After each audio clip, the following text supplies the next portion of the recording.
Good to have you back on Singapore Tonight. The Labour movement says recent moves to make it easier to bring in top foreign talent into Singapore must be more transparent to better protect local workers. It comes a day after authorities introduced a 5-year work pass to attract overseas workers earning at least $30,000 a month and an option that lets their spouses enter the country to work.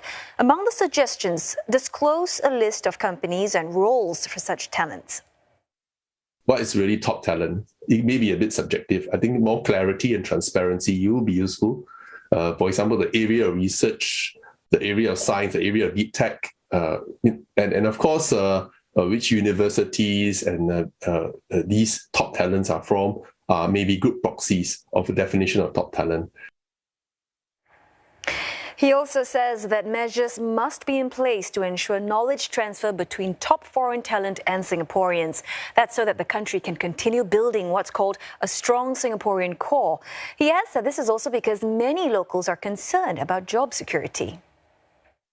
We need and want to create a fair and level playing field for our local PMEs, and that's very, very important and the crux of the matter. And therefore, we hope employers would take the conscious effort to exhaust all means to hire local PMEs before they're given the opportunity actually to bring in foreign manpower. Well, you've heard it said, those initiatives are aimed at making top talent everywhere sit up, pay attention, and think seriously about coming to live and work in Singapore. Successful applicants of the new work pass will be allowed to start, operate, and work for multiple companies in Singapore at the same time. And to help us understand how this adds up, we speak to the head of the agency for making sure Singapore remains ahead, Bae Suan Jin. He's the chairman of the Economic Development Board. Welcome. Thank you. Good evening, Dr. Bae. It's good to have you with us. So give us a sense of which specific industries this new work pass might benefit. And is there already a shortlist? Well, first, thanks for having me on the show. I should take a step back to talk more broadly about where we see growth taking place. I think many companies today are investing significantly to expand their supply chains, to build resilience and creating shorter supply chains in regions closer to market, where their suppliers are also in closer proximity. So that's a big growth opportunity. In all industries where technology is disrupting incumbents, that's also creating a lot of growth. So fintech, biotech, general tech, these are all growth areas. Sustainability will be another growth opportunity. And we believe that, at least at the outset, it will be where a lot of disruption is happening. So we do anticipate that in the fintech areas, in biotech, in general tech, we will see quite a bit of demand for the overseas networks and expertise paths. Yeah. Okay.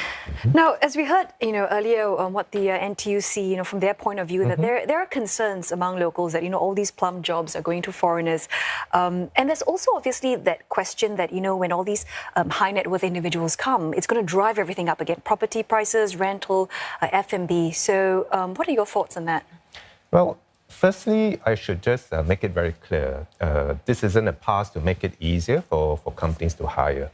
I would say that the regular professional, the regular manager, our employment pass framework will address 95%, if not more, of all these needs. We created this overseas networks and expertise pass to target a few, I would say, hypothetical type, or rather unique individuals. And I'll just provide a few hypothetical examples to illustrate this. Let's say, Don, you had started a company 8 years ago, and last year successfully sold it for $500 million, right? And after resting for a few months, you decided, look, I'm ready to start a company, maybe 2. And you want to do it from Singapore. Right? But at the same time, because of your track record as a successful entrepreneur, venture capital funds want to have you as their operating partner. At the same time, you are starting to be an angel investor, backing other entrepreneurs. With a regular employment pass, it's not easy to pursue all these interests. With this one pass, it will allow you to pursue all these and be able to then live and work in Singapore. So that sounds like a very a rather nice hypothetical example that you've given, Dr. Bey. I mean, so you're saying that there'll be flexibility for these individuals in terms of the opportunities that they can actually take advantage of. They can be in more than one place at one time, depending on the sector that they're in. While we are looking to ensure that we get this global talent, though, Dr. Bey, there is a concern as well about those individuals helping to grow local talent as well at the same time. How can we do this? Right. Well, everything we do is with the view of creating more opportunities for Singaporeans. I should make that very clear. And if we think about how the modalities could happen for Singaporeans to avail themselves to these opportunities, to be trained, the example that Prime Minister Lee gave during his NDR, where he talked about how Mr. Philip Yeo was able to hire really leading scientists, and through that process gave Singaporeans, young Singaporeans who were interested in pursuing a career in academia, the opportunity to work alongside them. So in contexts where apprenticeship is the way where knowledge is transferred, that would be a very good approach. A second, more direct approach, where today many of our economic agencies are supporting companies and encouraging them to send more Singaporeans for overseas postings. And this is actually very important.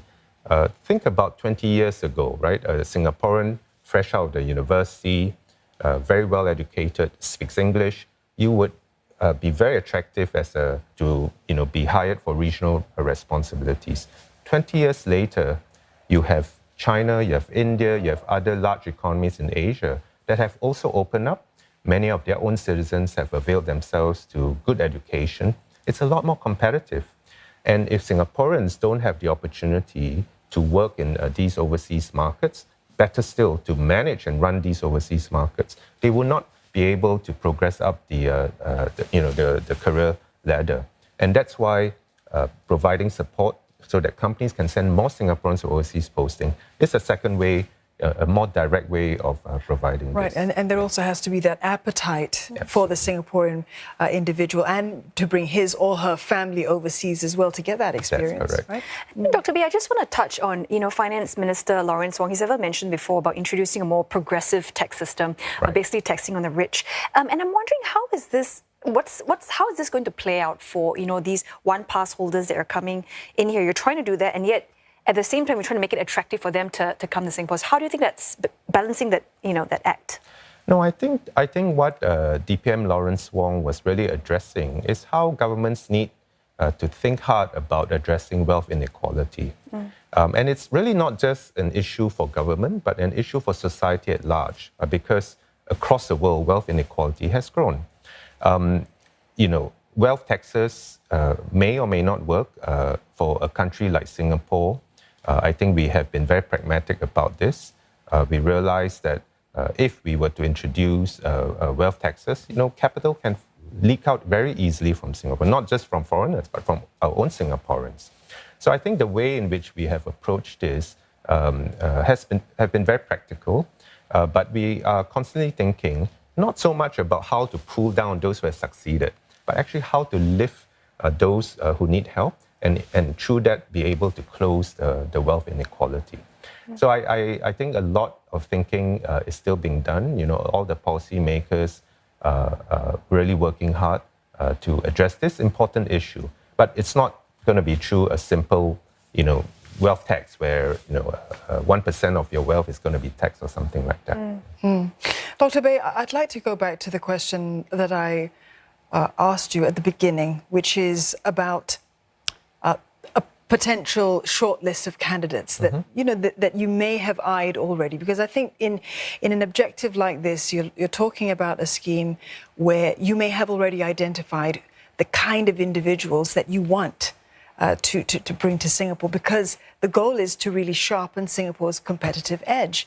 So tell us a little bit about that, if you can, without naming names perhaps, but how will that work? Well, we actually piloted the Overseas Networks and Expertise Pass through a program called the Tech Pass. And we did this because, as you know, the tech sector was growing, it was very, very vibrant. It remains very vibrant. And there were many entrepreneurs who were very keen to come. Many of the companies here needed to hire tech experts.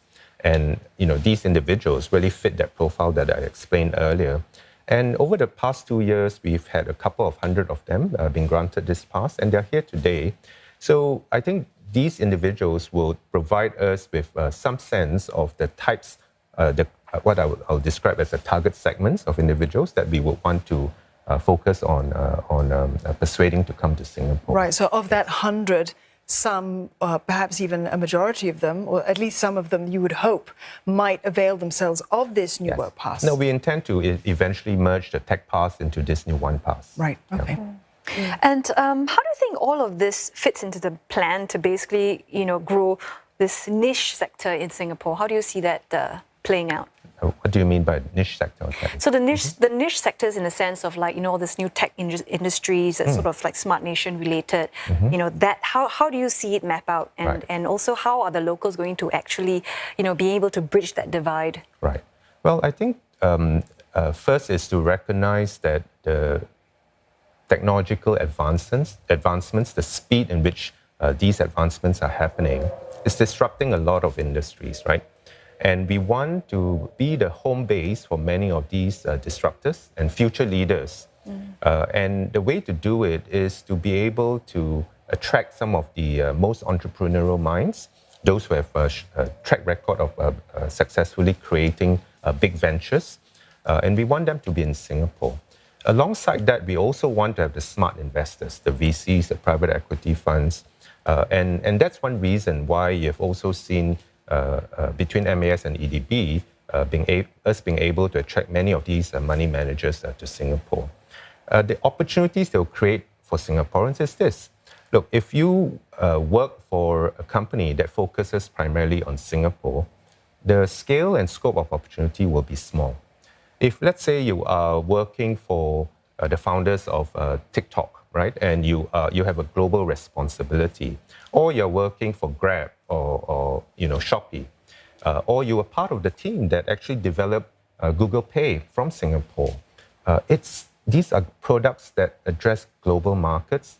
It really provides you with an opportunity for personal growth, and it makes you highly employable to the next role that you might aspire to. So for us, it's not niche. It's actually a big growth opportunity.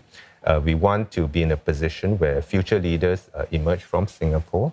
And the One Pass really is but one of the tools in which we are going to deploy to pursue this. And an apparently important one. Thank you very much, Dr. Bey, for sharing your insights with us this evening on this important initiative. We've been speaking there with Dr. Bey Swan Jin, Chairman of Singapore's Economic Development Board.